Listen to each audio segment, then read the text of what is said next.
বিসমিল্লাহির রহমানির রহিম। আসসালামু আলাইকুম। কেমন আছেন সবাই? আশা করছি খুব ভালো আছেন। আমিও ভালো আছি আলহামদুলিল্লাহ। বরাবরের মতো একটি ভিডিও নিয়ে হাজির হয়ে গেলাম আপনাদের মাঝে।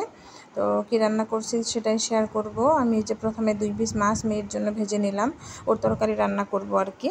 আর এই তেলটা আগেই দেওয়া ছিল কড়াইয়ে, এই জন্য মাছ ভাজার সময় আর তেল দিইনি। তো এখন মনে হলো যে আরেকটু তেল দরকার, তো আরেকটু তেল দিয়ে দিলাম। এখানে আমি ভাজি বসাবো, ঢেঁড়স ভাজি। ঢেঁড়সগুলো এনেছিল সেই কবে, মানে 1 কেজি ঢেঁড়সের মধ্যে এগুলো পেয়েছি, বাকি অনেকগুলো ফেলেও দিয়েছি, মানে 4 ভাগের 1 ভাগ ফেলে দিয়েছি। একটু শক্ত হয়ে গেছিলো, আসলে শক্তগুলো খেতে কিন্তু ভালো লাগে না, তো আমি যেগুলো শুধু নরম ওইগুলো নিয়েছি। আর শক্ত ঢেঁড়স আমার একদমই ভালো লাগে না খেতে, যদি এটা ভাজিতে দিই ভাজিটাই নষ্ট হয়ে যাবে। এই জন্য আমি শুধু ভালোগুলোই বেছে নিয়েছি, ওগুলো ফেলে দিয়েছি। কেনা জিনিস ফেলতে খারাপ লাগলেও আসলে কিছু করার নাই, ওই খাওয়ার সময় দেখা গেছে যে খারাপ লাগবে, তার থেকে আগেই ফেলে দেওয়া ভালো, অন্তত তো রান্না করা লাগলো না। তো এরকমই করি। আর এই তো কথা বলতে বলতে কিন্তু আমি পেঁয়াজ, কাঁচামরিচ দিয়ে, ভেন্ডি দিয়ে, হলুদ লবণ দিয়ে ভাজিটা প্রায় করেই নিচ্ছি।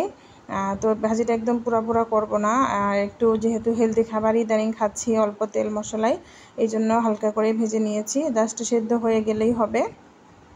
তো আমি আরেকটা প্যান বসিয়ে দিয়েছি, আমি একটু মাছ ভর্তা করবো। আসলে তেলাপিয়া মাছের তরকারিটা খেতে চায় না আমার হাজব্যান্ড, তো এই জন্য আমি যে তেলাপিয়া বা পাঙ্গাস মাছও যখন খেতে চায় না বা ফ্রিজে বেশি দিন হয়ে যায়, তখন আমি এগুলো ভর্তা বানিয়ে ফেলি। আসলে ভর্তা বানালে ও টেরই পায় না আমি কি মাছ ভর্তা করেছি, ও জিজ্ঞেসও করে না, খাওয়ার সময় খেয়ে নেয় চুপচাপ, শেষ। আর ও ভর্তাগুলো যেহেতু খেতে পছন্দ করে, এই জন্য আর কি আমি একটু সরিষার তেল দিয়ে দিলাম আর পেঁয়াজ দিয়ে দিয়েছি। আর এখানে আজকে বেশি মাছও দিইনি, অল্পই দিয়েছি।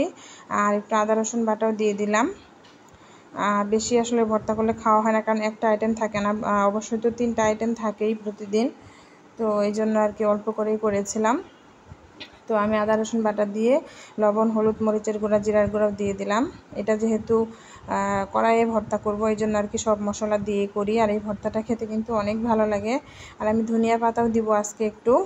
ধনিয়া পাতাটা দেই না সব সময়, যখন আর কি মনে হয় যে দিব। ফ্রিজে তো সবসময় আমার ফ্রোজেন ধনিয়া পাতা থাকে, আপনারা জানেন যারা আমার রেগুলার ভিডিও দেখেন। তো আমি এটা কিন্তু ভালো করে ভেজে নিচ্ছিলাম, এখানে কোনো পানি দিব না। তো ওই যে আদা রসুন দিয়েছি, এটার জন্য কিন্তু তেলাপিয়া মাছের যে একটা গন্ধ আছে সেটা কিন্তু চলে যাবে। আর ভাজা ভাজা হলে কিন্তু, আর আমি মাছটা কিন্তু আগে এমনিতেও ভেজে কাটা ছাড়িয়ে নিয়েছিলাম, তো ওটা ডাবল ভাজা হয়ে গেল, এই জন্য কিন্তু খেতে একদমই খারাপ লাগবে না। আর আমি যে ফ্রোজেন ধনিয়া পাতাগুলো দিয়ে দিলাম, ধনিয়া পাতা একটু বেশি করে দিয়েছি। তো ধনিয়া পাতাটা আমি হয়েছে কি ছোটো ছোটো গাছ ছিল, তো এই জন্য আর কাটি নাই, জাস্ট আমি পরিষ্কার করে ধুয়ে এমনিতে রেখে দিয়েছিলাম। তো এখন তো আর এগুলো কাটা যাবে না, কাটতে গেলেই তো গলে যাবে যেহেতু ফ্রোজেন, এই জন্য আমি যে আস্ত দিয়ে দিয়েছি। তো এক জায়গায় রয়েছে, সমস্যা নাই, পরে নিয়ে নেওয়া যাবে আলাদা করে। তো কথা বলতে বলতে কিন্তু আমার মাছ ভর্তাটাও প্রায় হয়ে গেল। তো আপনারা কে কে এভাবে মাছ ভর্তা খান আমাকে কমেন্ট করে জানাবেন। ভালো থাকবেন সবাই, ধন্যবাদ।